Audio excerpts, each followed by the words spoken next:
Fala, meu querido aluno, fala, minha querida aluna, tudo bem? Professor Newton Matos, seja muito bem-vindo, certo? Um bloquinho aqui sobre artigo 5º de uma maneira rápida, de uma maneira objetiva, dentro daquilo que a gente precisa saber para ser aprovado em provas de concurso que tenham esse nível de questão. Então, vem aqui comigo, vamos começar. Primeira questão.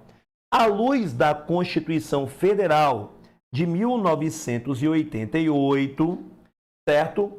Em que pese o seu artigo 5º, que prevê expressamente que todos são iguais perante a lei, sem distinção de qualquer natureza, garantindo-se aos brasileiros e estrangeiros residentes no país a inviolabilidade do direito à vida, à liberdade, à igualdade, à segurança e a propriedade, é incorreto, certo, afirmar. Lembrando, ó, vida, liberdade, igualdade, segurança e propriedade, certo? É o que nós chamamos de direitos raízes.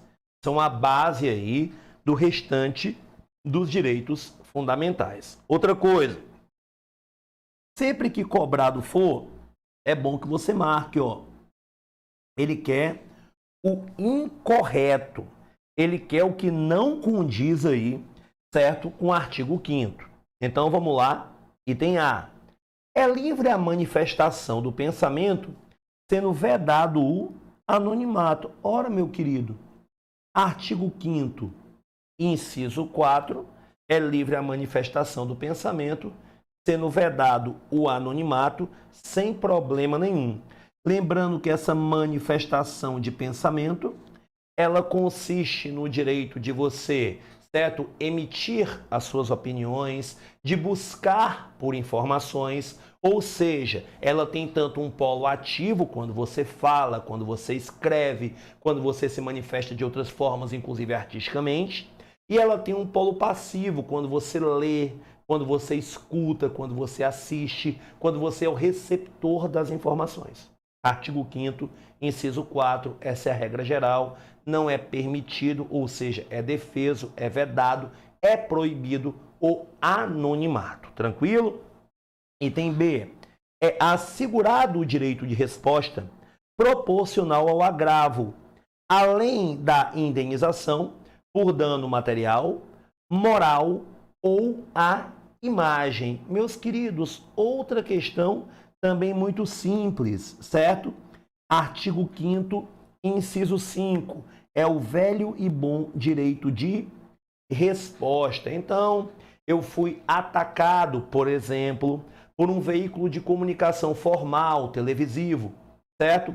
Além da indenização por dano moral, pelo ter afetado a minha autoestima, pelo dano material, por ter me promovido perdas, ou pelo dano à imagem, por ter ferido aí a minha reputação, eu também posso fazer uso do meu direito de resposta proporcional ao agravo.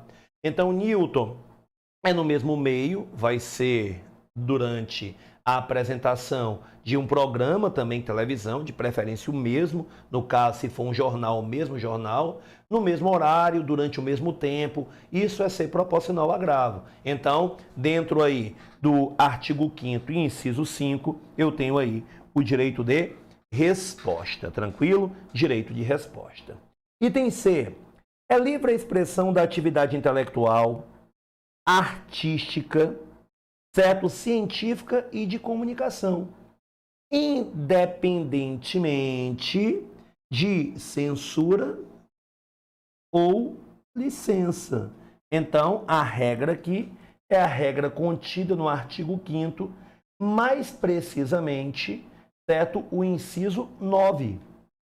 Artigo 5º, inciso 9. É a vedação à censura. É o proibido proibir, certo? Eu posso até regulamentar, certo? Horário de exibição, público-alvo. Aí eu estou falando de classificação indicativa, por exemplo. Eu não estou falando de censura, certo? Então, no Brasil, é proibido proibir. É por isso que eu não posso exigir certo? Um diploma para o exercício da função de jornalista, ok? É por isso que eu não posso impedir, certo, que um livro ele seja comercializado, se porventura esse livro não promover o discurso de ódio, mas caso, certo, o autor desse livro ele venha cometer algum crime, por exemplo, ele responderá pelo crime cometido ao escrever a sua obra. Então, também aqui não tem problema nenhum. Item D, é assegurado a todos o acesso à informação, certo? E resguardado o sigilo da fonte quando necessário. Aí o erro está aqui, ó. Ou não, ao exercício profissional.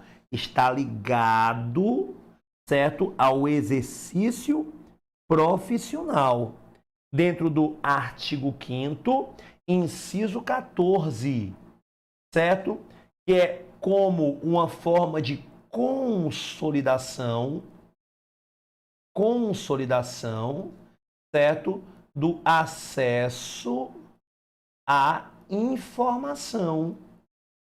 Por quê? Porque se porventura, certo, o sigilo da fonte não for resguardado, muito provavelmente ela terá medo da exposição ou outro tipo de retaliação que aquela informação possa lhe causar. Então, a resposta aqui, vou apagar tudo, que na verdade é o único item incorreto, está no item D de dado, mais precisamente, para ficar bom a você, ó, para você, nesse ou não. Tranquilo? E eu tenho aqui o item E. Todos têm direito a receber dos órgãos públicos informações de seu interesse particular ou de interesse coletivo ou geral. Veja bem, interesse particular, coletivo ou geral. Então, via de regra, certo? Nós temos até uma lei, que é a Lei de Acesso à Informação, para garantir o recebimento aí dessas informações. Ok? Sob pena de responsabilidade.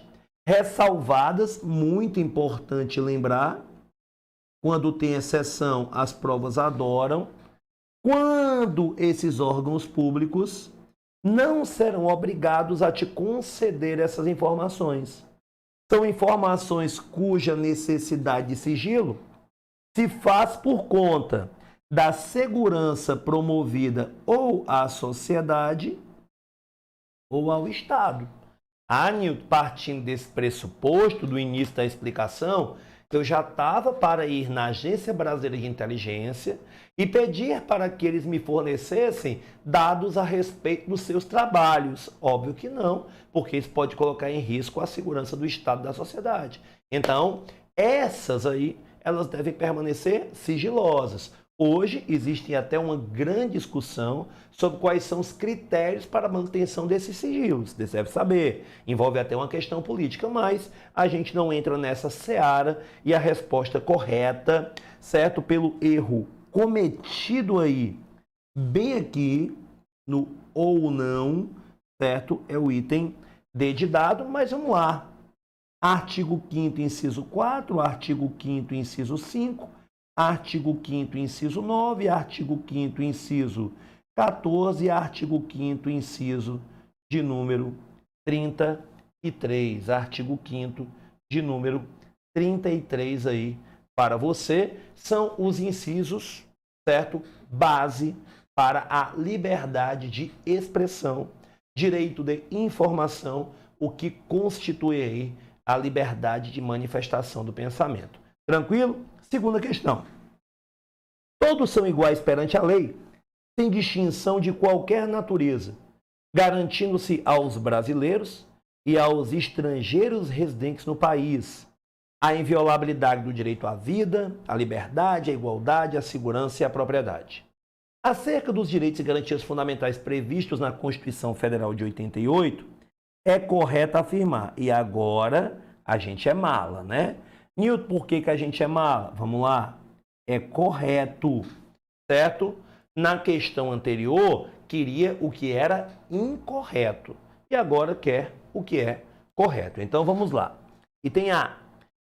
É plena a liberdade de associação para qualquer fim, vedada a de caráter paramilitar. Se você for lá no artigo 5º, inciso 17, você vai ver que não é para qualquer fim, certo? Você vai ver que é para fins, é para finalidade lícita, né? Fins lícitos. Então, muito tranquilo, não é para qualquer fim. Newton, eu vou marcar? Não, já saímos da primeira questão, a gente está na segunda. A primeira é que ele queria o incorreto, agora ele quer o correto. Tranquilo? Continuando. B. A criação de associações e, na forma da lei, a de cooperativas, imprescindem de autorização, sendo vedada a interferência estatal em seu funcionamento. Rapaz, no teu livro que tem alguma coisa parecida? Tem. No texto não tem imprescindem, tem independem. Newton, mas é tão parecido? É, certo? No imprescindem se diz que é necessário. É necessária, no caso, a autorização. É necessária, certo? Enquanto o independem diz justamente o contrário. Não é necessária. Ok? Então, Newton, a mudança dessa palavrinha, ela lascou foi tudo. Certo? É um direito de liberdade. Eu não preciso aqui de autorização. Certo? Eu não vou poder nem ser obrigado a me associar. E nem caso esteja associado a continuar associado. Eu não serei obrigado ou compelido a isso. Tranquilo? Item C. As associações só poderão ser compulsoriamente dissolvidas ou ter suas atividades suspensas por decisão judicial. Vixe, Newton, eu não acredito, pois acredite. Exigindo-se, no segundo caso, o trânsito em julgado. Espera ainda, deixa eu ver se eu entendi. Exigindo-se, no segundo caso, partindo do pressuposto, certo? Que aqui eu tenho o primeiro caso e que aqui eu tenho o segundo caso, então ele está dizendo que é necessário o trânsito em julgado para que uma associação seja suspensa. E não é necessário o trânsito em julgado, ou seja, uma sentença irreformável, ou seja, quando não se cabe mais recurso para que uma associação seja suspensa. O que está tornando esse item errado é porque não é o segundo caso, é o primeiro caso. A dissolução é que necessita do trânsito em julgado. A dissolução é que necessita do trânsito em julgado, então você também não marca, beleza? Item D. Brasileiro nato poderá ser compelido a associar-se ou permanecer associado. Eu te dar o toque, certo? Poderá ser compelido, poderá ser obrigado, certo? E ninguém poderá ser compelido a associar-se ou permanecer associado. Então, também está errado o item D de dado. Item E. As entidades associativas, quando expressamente autorizadas, não precisa ser por escrito. Quando expressamente autorizadas, têm legitimidade para representar seus filiados, seus associados, tanto judicial quanto extrajudicialmente, certo? Sem problema nenhum. Inclusive, você vai encontrar no artigo 5º, inciso 21, o texto por completo Resposta correta, o item E, e o nome disso é representação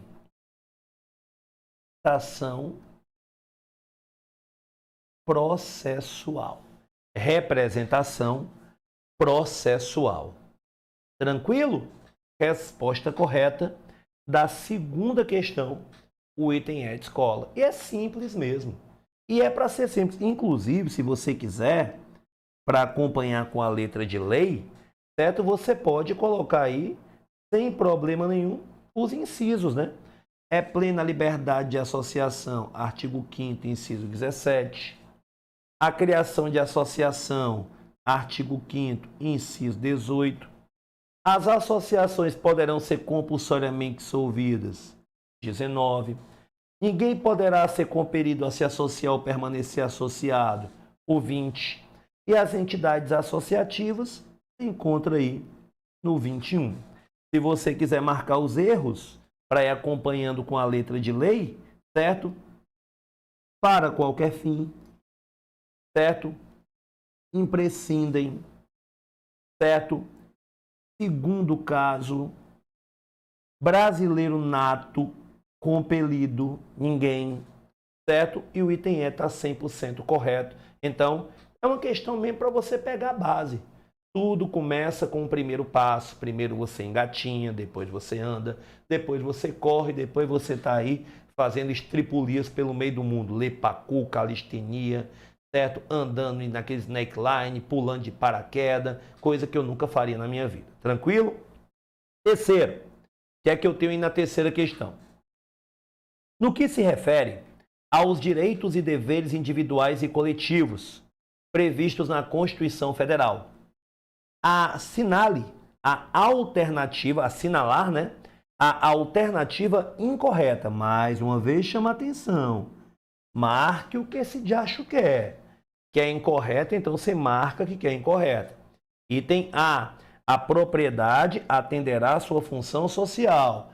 Artigo 5º, inciso de número 23. Artigo 5º, inciso de número 23. A propriedade atenderá à sua função. Por que eu não escrevo reto, né? Escrever reto aqui para ficar bonitinho para você. A propriedade atenderá à sua função social. Artigo 5º, inciso 23. Beleza? Item B. A lei estabelecerá o procedimento para desapropriação por necessidade ou utilidade pública ou por interesse social, mediante justa e prévia indenização em dinheiro, ressalvados os casos previstos, certo, nessa Constituição, sem problema nenhum. Artigo 5º, inciso 24. O assunto aí é desapropriação. Desapropriação. Os motivos são a necessidade, a utilidade e o interesse. Necessidade, utilidade, interesse, certo? Necessidade pública, utilidade pública e o interesse social, via de regra, nos campos da necessidade e da utilidade principalmente, nós teremos a indenização,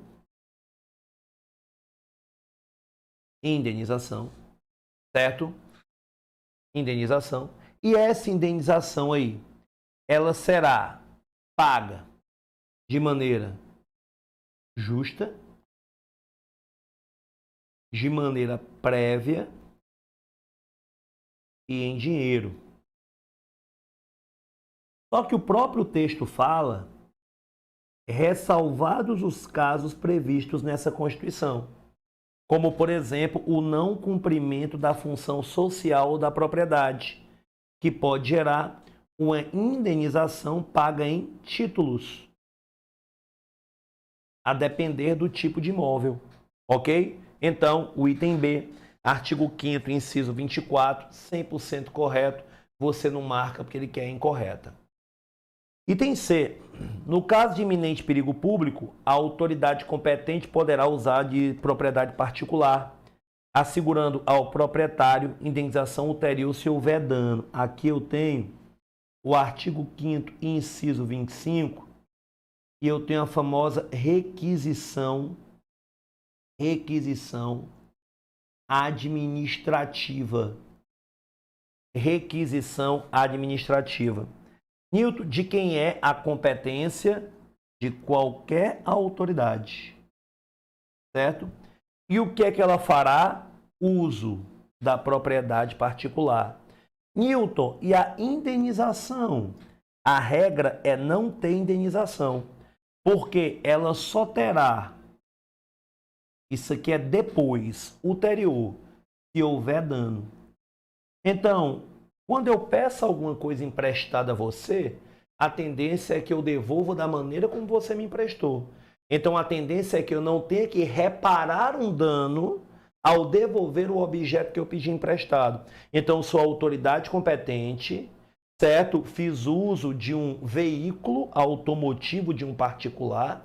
A tendência é que eu devolva o veículo da maneira como eu peguei. Agora, se eu estou em uma perseguição e o veículo capota por uma ribanceira, aí eu vou ter que ressarcir o particular, certo? Por conta do seu bem que foi prejudicado. Aí sim a indenização, que é justa, que é em dinheiro, mas é ulterior, ok? Porque a regra é que eu tivesse devolvido bem direitinho o carro que eu peguei, o que não aconteceu, certo? Então, o item C também não marca, porque ele está querendo aí o incorreto. Item D.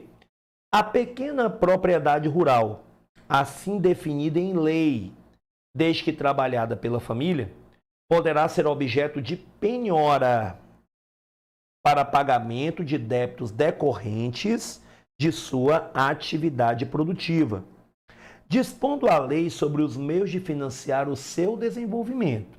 Então, vamos lá, pagar tudo que eu coloquei aqui, certo? Aqui nós falaremos do artigo 5º, inciso 26, a impenhorabilidade da pequena propriedade rural. Então, de quebra, nós já temos aqui o item incorreto. Nilton, como assim de quebra? A pequena propriedade rural poderá ser objeto de penhora, quando, na verdade, o correto é não poderá, porque é impenhorabilidade. Então, quando eu tenho a propriedade com esses requisitos cumpridos, certo? Ela estará protegida de ser utilizada como forma de ser utilizada como garantia para o pagamento de determinados débitos. Nilton, quais são os requisitos? Então, vem aqui comigo. Essa propriedade, ela tem que ser por lei, certo? Pequena e rural. Isso quem define é a lei. Tem que ser trabalhada pelos familiares, ok? Mas muita gente acha que são os únicos requisitos que precisam ser preenchidos. Não é. Tem um requisito com relação à dívida, ao débito. Eles têm que ser oriundos decorrentes da atividade produtiva. Nilton, eu não entendi. Então, você foi, certo, a uma agência bancária conversar com o gerente para que você pudesse contrair um empréstimo para investir na compra de semente.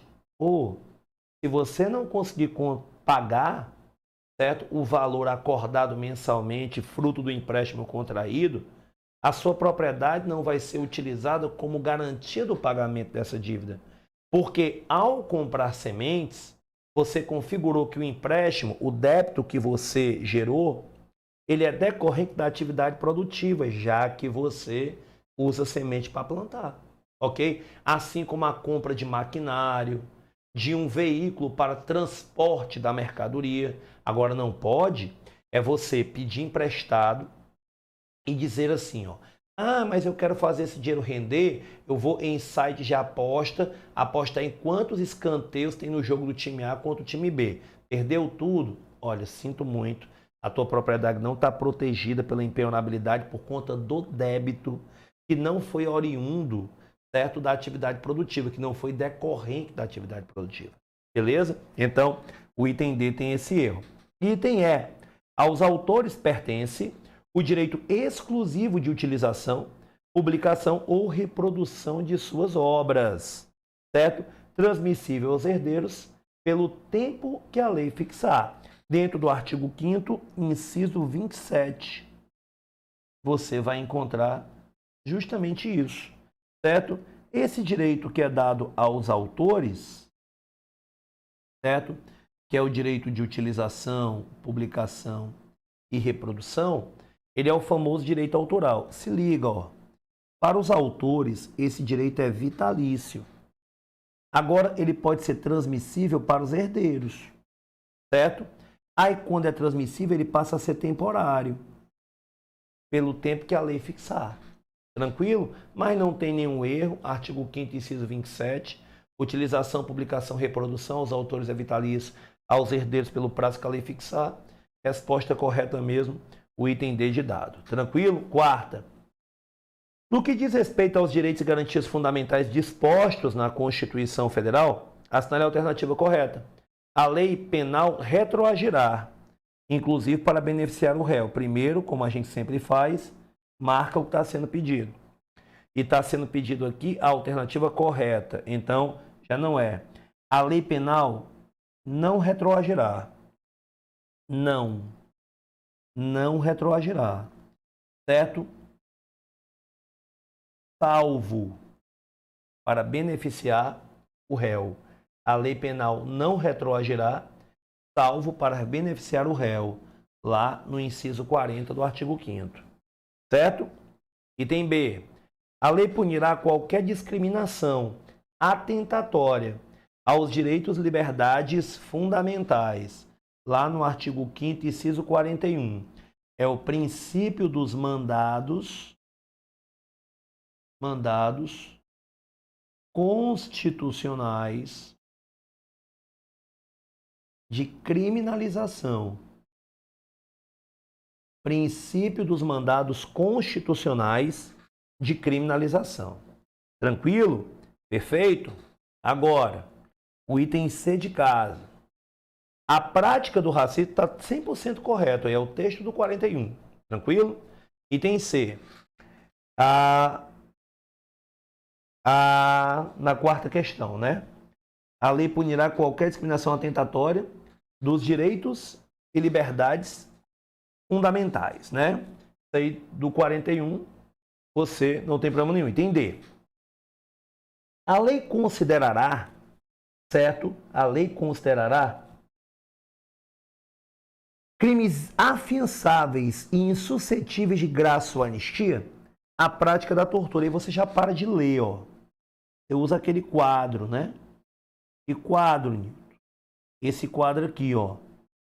Você pega os crimes que são imprescritíveis, os crimes que são insuscetíveis e os crimes que são inafiançáveis. Imprescritíveis podem ser punidos a todo e qualquer tempo. Insuscetíveis são aqueles que não podem ser agraciados com anistia, com a graça. E os inafiançáveis são aqueles que o indivíduo não ganha liberdade por meio de fiança. Ele pode até ganhar com audiência de custódia, mas com fiança não. Certo? Aí você lembra, ó. Crimes que são imprescritíveis, aí você lembra de ração, né? Racismo e ação de grupos armados. Insuscetíveis, 3TH.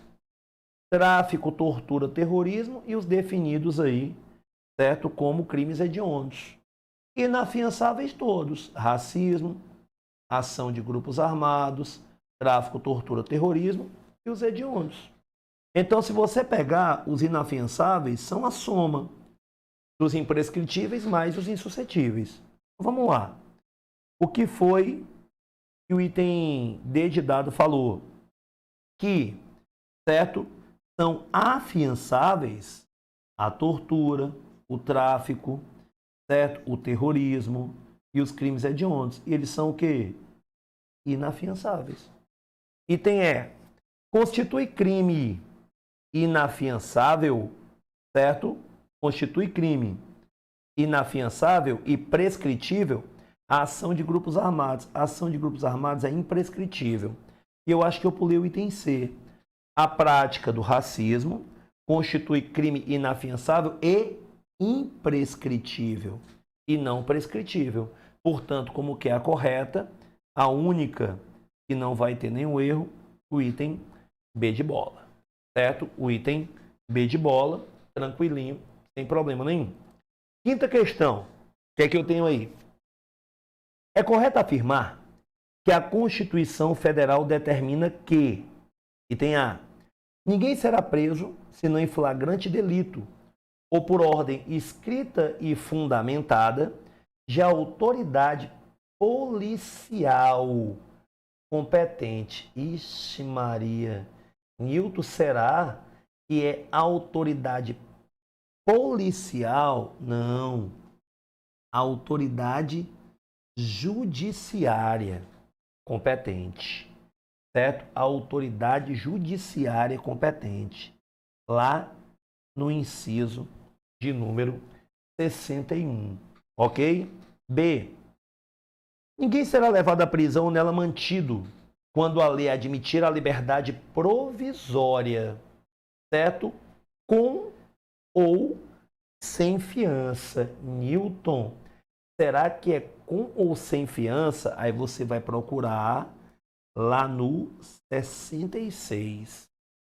Ninguém será levado à prisão ou nela mantido quando a lei admitir a liberdade provisória, com ou sem fiança. O texto está 100% correto. Quinta questão, o item B de bola. Mas como o intuito aqui é você fortalecer a base, então vamos lá. O preso não tem direito à identificação, certo, dos responsáveis por seu interrogatório policial. Newton, lá no 64, certo? Diz que o preso, ele tem o direito, certo? O direito à identificação dos responsáveis por sua prisão ou por seu interrogatório policial. E no item E, a prisão ilegal será imediatamente relaxada pela autoridade judiciária e não tem salvo depois disso. Lá no artigo 5º, mais precisamente no inciso 65. Então, 61, 66, 64, certo? 65. E o preso tem direito, está aqui, o 64, me perdoe. 64. Deixa eu apagar aqui. O 64. Eu pulei o C, né? A prisão de qualquer pessoa e o local onde se encontra serão comunicados exclusivamente, não, imediatamente, certo? A quem? Ao juiz competente ou a outra pessoa que seja efetivamente aí indicado aí pelo preso ou a outra pessoa que seja indicado pelo preso. Tá onde, Newton? Lá no 62. Lá no 62. Então, eu tenho aí 61, 64, 63, até botar aqui o 62, né? 64 e 65 como sendo os incisos aí para você trabalhar. Tranquilo? E a última questão desse bloco, sexta questão.